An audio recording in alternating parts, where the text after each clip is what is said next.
So we're going to start with what I always start with, which is I always like to know people's stories because I think when we get involved in careers and businesses that we feel passionate about, there's usually some sort of reason behind that we worked through something or we had some brilliant observation during our lifetime. So how did you end up studying and working with people on presidents on presence and overall wellness?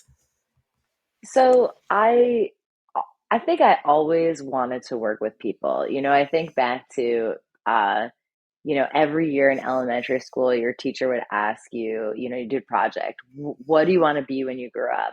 And I remember being at a loss, honestly. I was interested in so many different things. I loved science, I loved reading, I loved math even. I loved doing things. I loved dancing, and I loved sports and all these things. And I just never really knew. And I used to pick things randomly. But by about sixth grade, I used to just answer the truth, which is just, I want to be happy, which of course is not like being a paleontologist or being a firefighter or a teacher or whatever. But it was really the thing that I wanted. It was the thing that I was striving for. And I'm pretty naturally happy. I will go towards the joy and the beauty in life easily.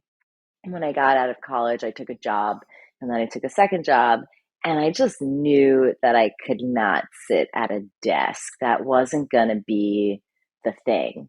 And so during that second job, I worked at the Jewish Community Center in Washington, D.C.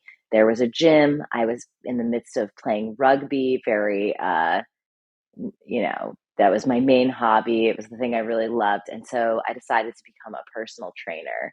And I transitioned about a year later to doing that full time and opening up my own business. And then that's how we get to here 15 plus years later.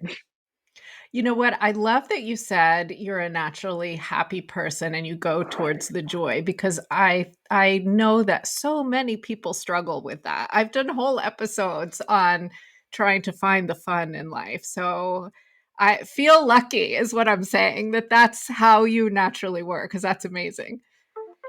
It is amazing. And even though I have that, I feel that that's an innate part of my, being here in this incarnation in this life.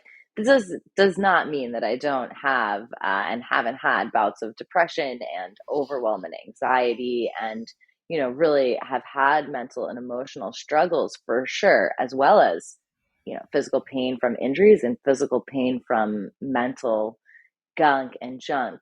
But even in, I say, the darkest times, it's like, oh, the sun is shining. Oh, wow. Okay. Good. Um, and I think that probably taps into our topic that we're going to be talking about, which Yeah. is about being present. So, yeah. Yeah, it really absolutely does. And I mean, if someone is short of time and stopped the episode right now, I think they would have learned something because those little moments of joy, where even if you're having just the worst day, you can say, oh, look at the sky is so pretty today. It's powerful and more so than we realize, for sure. All It is. right.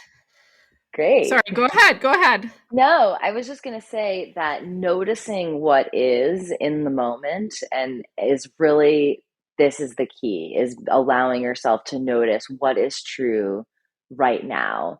And so that example of the sky or anything that's in front of you, or we talk about gratitude, taking a moment to think, what is going well, or what am I grateful for right now? It allows us to realize the truth, which is what is happening right now. And that allows us to zap in or dial into the present moment and to not be caught up in our headspace. And so that is very powerful because it aligns with the current state of your being and the current state of what's happening. And it's a unification between you and everything around you. And that is very powerful. So that's what we mean when we say or when we hear the term presence or being present in the moment, is what you're saying. Yes, is to literally experience exactly what's happening right now.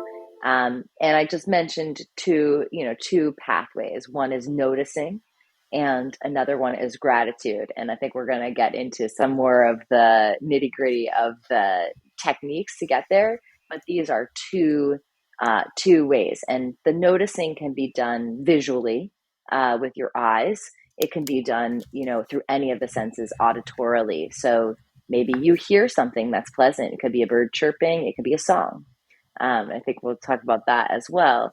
You can do this through your sense of touch, right? It could be you have an item that you like to hold on to. Maybe you just love the shirt you're wearing, it's super soft. Or you love the chair that you're like, I'm sitting in this chair that I love. And so you can have a sensory experience that way. It could be through taste. Um, Mm. Something that we don't always think about being present when we're eating, but if we're eating something and we notice what we're eating, we notice what it tastes like, that's what's happening right now. And so that can also help us realize, oh, that's very pleasant. I love the way that tastes.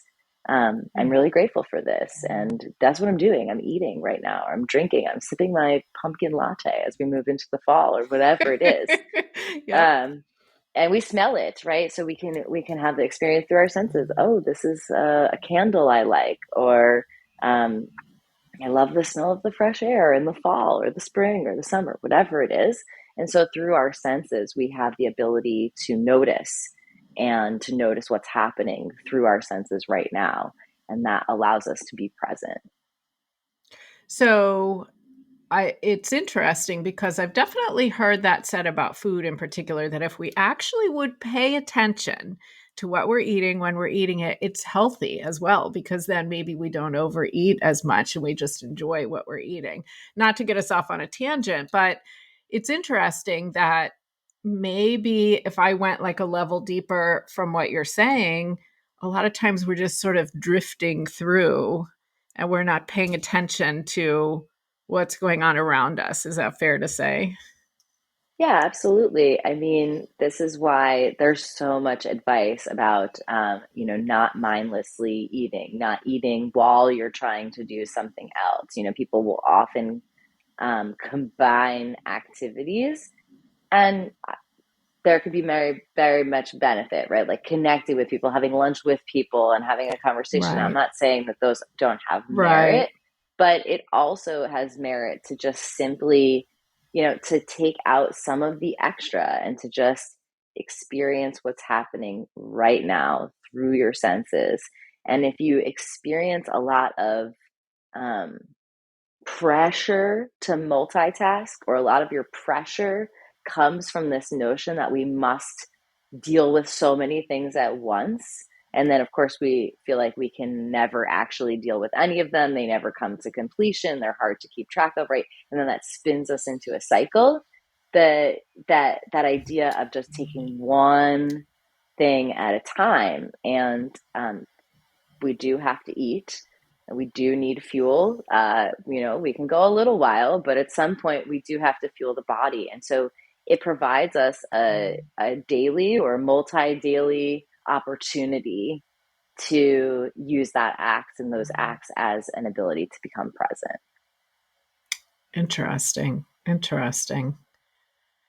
And I'm thinking of all the times when I've kind of floated through things and not noticed what was around me. So I think this is gonna, even just to maybe help us all start just pausing and looking around every now and then, is going to be a difference, I think.